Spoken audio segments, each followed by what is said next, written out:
Today, we're talking about packaging design and where do you put your logo? How big should your logo be? Where does it belong? And I think this is a question I get asked a lot. We know where they go on product. We know where they go on websites. It's all pretty easy, print, commercials, or, it's like a big flash of a logo. But on packaging, that's the biggest question, because packaging, there's not one format and there's not one purpose with your logo. So today we're going to go over a variety of different products, styles, and maybe placement. We'll do some comparison. So do me a favor, if you got any questions, go ahead and throw them in the comments. If you're watching from anywhere on the planet, put in the comments where you're watching from, because it's always helpful just to see how far this is reaching. But I'm ready to go. You ready to go? Let's do this. Where do logos go? Let's go ahead and just kind of start. This is a product called Pizza Cupcake. They were on Shark Tank. I also did like a full redesign here on YouTube. You can watch this and check out the full process. This was a good example of logo and purpose. The first thing you have to find out is why we even need a logo, right? What are we trying to do here? We got Charlie coming in from the UK. What's up, Charlie? We've got Chris. Chris, how are you, coming in from Colorado? Thanks so much. When we're talking about logo and we're talking about placement and why we even need it, a product like this goes in the freezer section, right? So two things immediately pop up in mind. One, the freezer section has a glass door, right? So you're looking through this. You're in the grocery aisle. You're getting a lot of fluorescent light. You're getting reflection off that glass. These are things that you have to think about when you're starting to design for the freezer refrigerated section.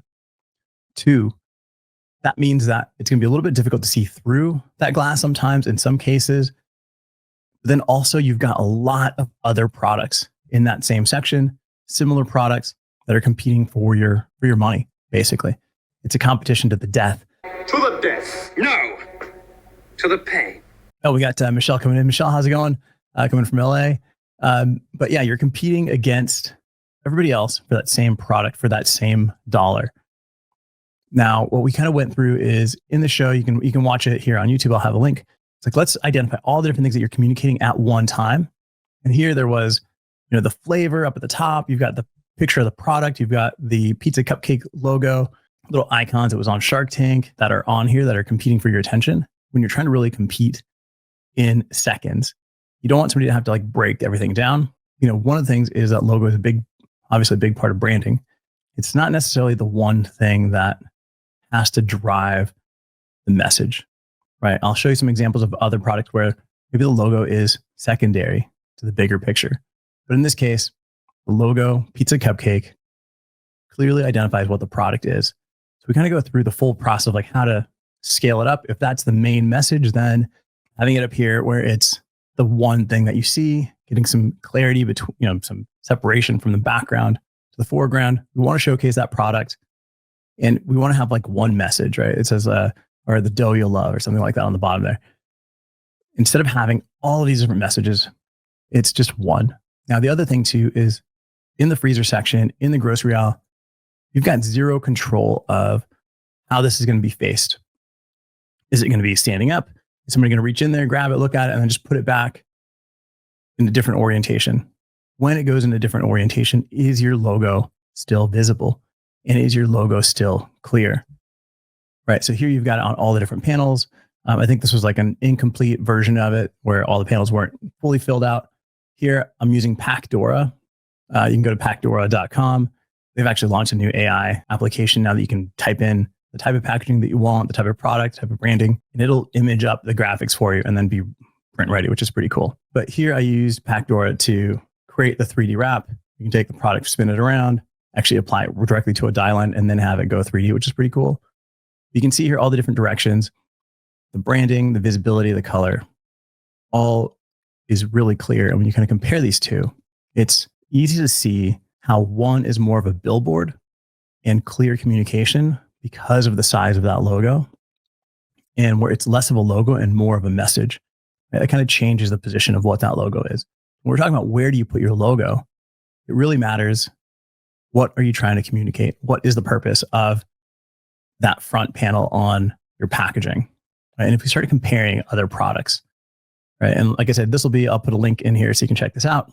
And if we take a look at a couple other products, fragrance. If you're on the higher end of products, the higher end product that you are, the smaller the logo tends to be. And the reason for that is you're not selling on brand, you're selling on exclusivity.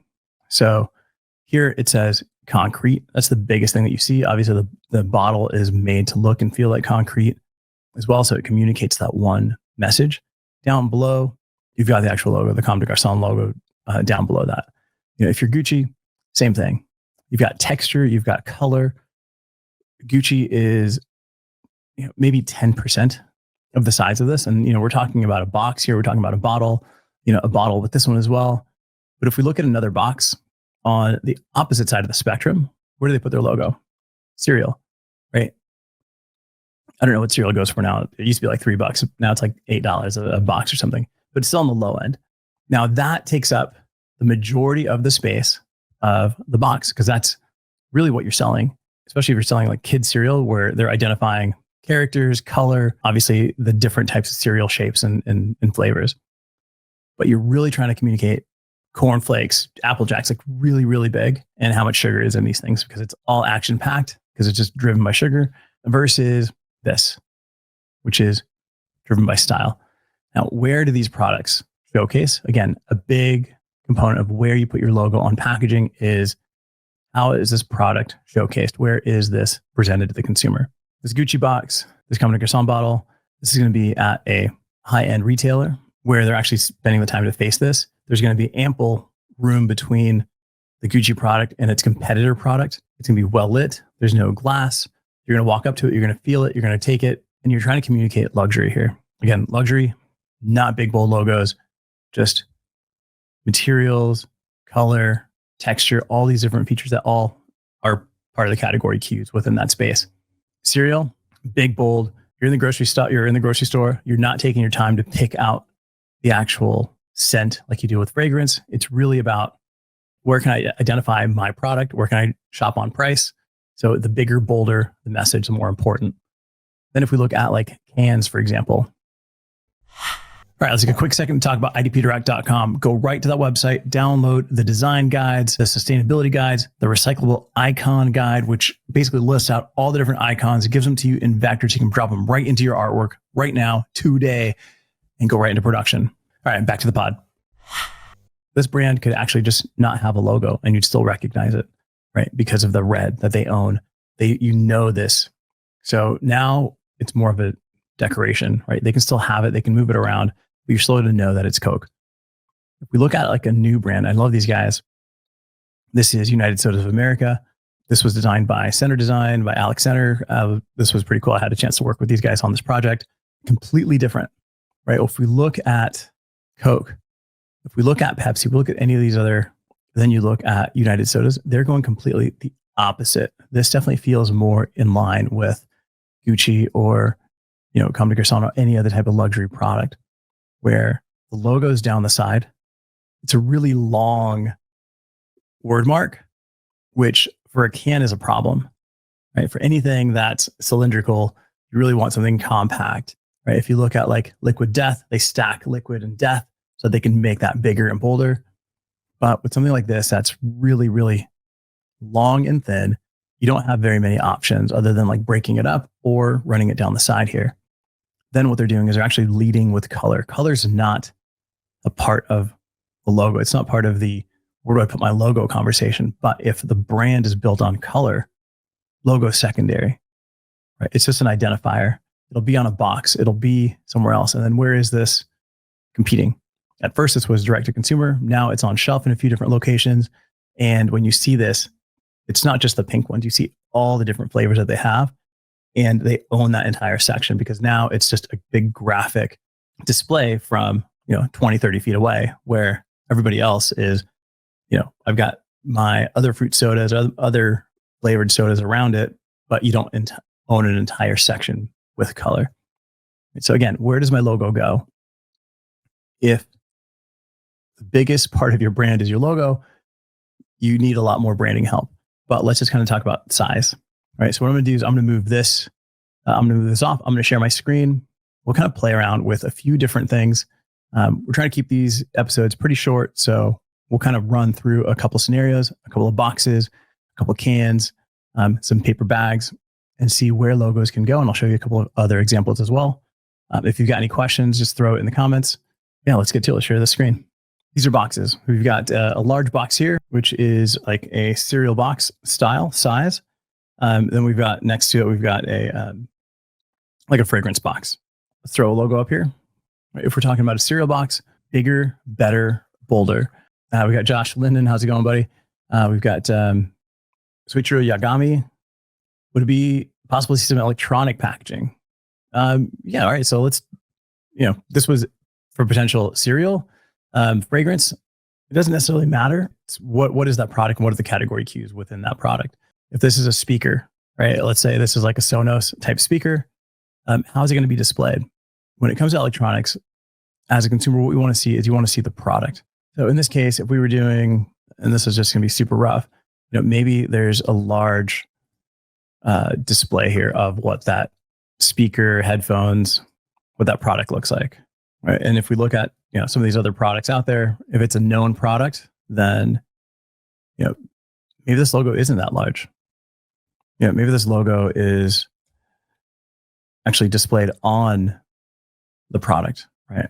If you've got like a set of Bose headphones, it's a big image of the Bose, side view, and then you've got the logo on there. Then on the side of the box, you might have Bose as well. If we're talking cereal, then it's all about the scale of this logo, right? And then you've seen the other examples of how big those logos were. That's where they get crazy with like, how can I get this even bigger within this space? And they change it up and they warp it, just try to make it really bold, really action packed. They'll create layers of it, shadows, but that's not necessarily what most brands are doing, because most brands aren't fighting for sugar space. All right. So if we're looking at like a fragrance box, it's typically going to be much smaller than anything else. So specifically to electronics, this box here, you've got a really small logo right at the top, clear display of what the product is, and then a small logo here. On the side, there's nothing other than the sound waves and the shape of the product. Other side, product name, but no big bold logo. And then when you open this up, that's a little secret for the consumer to unbox, right? And that's on both sides. And if you're familiar with this logo, it's the same both directions, which is kind of cool. But on electronics, it's really not about the logo, right? It's Bose, it's Google, it's Sonos. These are all established products. Now, if you're a startup in that space, you can't necessarily follow all of the category cues because category is defined by the winners, right? Just like history. The winners are the big brands. They've built their following, they've built their branding, they've built their recognition. If you're starting up, you have to take a little bit of a different approach to it, which if we looking at United Sodas, it was a brand new product less than 4 years ago. And instead of doing big, giant, colorful logo like a Pepsi or anybody else, they went in the complete opposite because they had to establish themselves, right? So that's kind of the same thing, whether it's electronics, product, food, doesn't matter. It's all about getting yourself noticed. So same thing, right? If we're talking fragrance, if we're talking electronics, where can you place this? This is a conversation that you have to have with your client, and then also make sure that you understand where this is being displayed. I've seen and heard of many examples. I had one of the marketing directors from Rayburn's food product on the podcast, and they talked about how they had information on the bottom third of their product. Well, when it went to go get displayed at the store, there was actually a small little cover in the shelf that covered that part of it, right? So that's one of the things that, you can design in your computer, make it look amazing and beautiful. But if you're not actually traveling to the locations where this is going to be displayed, speaking to the retailer that's going to display it, speaking to the manufacturer that's going to make it, these are the mistakes that are going to happen. And they're not cheap mistakes, right? If I've got product on shelf that you can't see what a company is, what the product is, what it's trying to sell you, you're costing the brand a lot of money. Knowing how much of it's going to be covered when it's displayed on shelf, that's important. Knowing who's going to be displayed around it, doing a competitor analysis. Does everybody have their logo in the same top left corner? Do you need to do something different? How are you going to stand out? How are you going to make this bigger? How are you going to make this more of a powerful presentation? These are the things that you have to have that conversation with your client about. Now, if we look at let's say paper bags, right? And this is a prototype. This is a mock-up from Yellow Images. You can check out Yellow Images. You can download paper bags, boxes, whatever. I don't have any affiliate links. I'm just telling you this is where I go to. It's super easy. Where let's say we want to change the front of this bag. All right, and you'll see this example I've got here. All right, so this bag for Loewe, giant logo. Bags serve a different purpose than what you see on shelf, right? Bags are a billboard. So when we're talking about a billboard, what we're talking about is how big of a logo can I get without being crazy, right? So if we look at, this bag here, this logo is a little wonky, but we'll put it in here. It automatically shows it up here. Things to consider. When you're carrying this bag, when you're walking down the store, when you're walking down the mall, when you're pulling it out as a gift, is the brand important? It's important to you, but is it important to the consumer? If it's a Loewe and I'm handing this off as a gift and I've got a beautiful bag like that, 1,000,000%, I want everybody to see that I bought something from Loewe for you. So everybody at the party is going to be like, oh my God, on a beautiful gift for her, him, whoever. Now, if this is maybe not something that's as established, but we want to make it feel a little bit more luxe, it can definitely be a little bit smaller, a little bit more subtle. We can add texture to the bag. We can add color graphics to the bag to communicate that. Now, one of the areas that you typically don't do on a paper bag is, and we'll look at a can here in a second, is branding up in the top section. That's somewhere that you typically don't do because that's not going to be as visible, even though it's higher up. Just like on that product that we looked at where you can may have a shelf display in front of it. When the bag is set down, your handles might cover it. So what you will see is you'll see some brands having logos down in the bottom quarter. That's pretty standard. If you do see a really large logo, it's usually going to be along the bottom edge here, right, all the way along the bottom. Or you might see something, this you don't see very, very much anymore. And this was something that was pretty hot in the 90s, like off to the side. Good question here from Chris. Yep, Tiffany has a tiny logo on the shopping bag, but they have a special brand color, right? So that's the same thing as Coke. And for Tiffany, they've got a logo. It's about a third of the way up on their bag. So once you set what these guides are, regardless of the shape and size of the bag, if it's a quarter of the way up, if it's a third of the way up, it's always going to be in that same position. And you're going to make some adjustments based on where your handles are going to be. But if your color is a big part of the brand, then the logo isn't as important. The identifier is the color. Logo is secondary. Logo is like just that verification, right? If somebody sees that bag, they're going to notice that it's a Tiffany bag before they see the logo. They're just going to look and see the logo and it's like, all right, that is a Tiffany bag. Then not only that, they also have their custom texture, which the team at Pentagram developed. And what that is it's a lockup texture. So they have their T's and their T's are kind of interlocked and it's super tiny. So if you were to pull out a magnifying glass, look at that texture, what you'll see is the Tiffany T interlocking with the other T's. So that texture is something that's ownable. The color is something that's ownable. The logo, secondary, right? But we're not all starting off as Tiffany. If we're looking at cans, this is from Yellow Images. You can see how easy it is. You can pull up.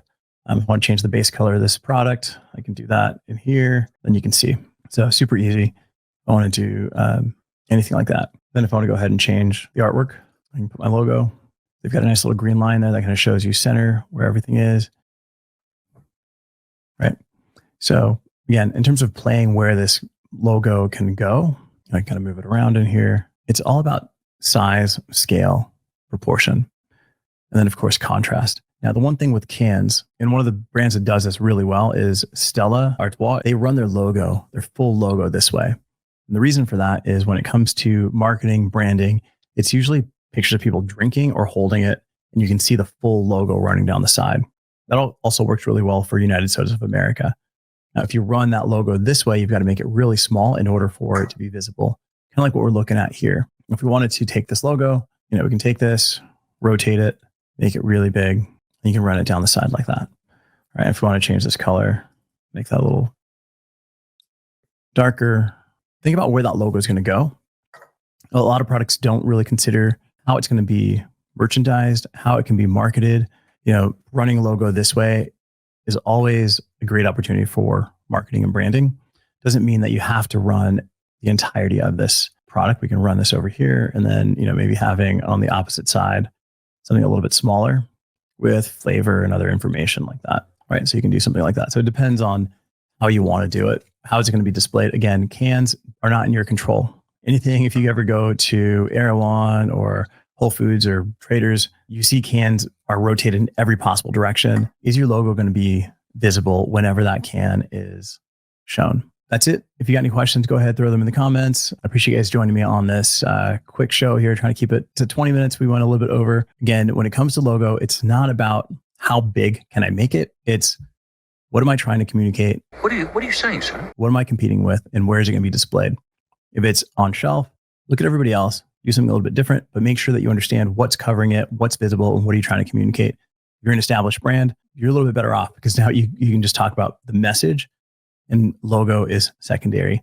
If you're a startup, look at what everybody else is doing, try to do something a little bit different, make sure that people understand who your company is so that they can find you. If they're at the store and they decide they don't want to buy it at store and they want to go home and buy it, they know what your name is and how to find you because they'll go D2C. If you're doing gift packaging or paper bags or anything like that, again, it's about a billboard. It's not about brand recognition. It's about brand communication. It's like, who am I? Who is this? Who's that person carrying?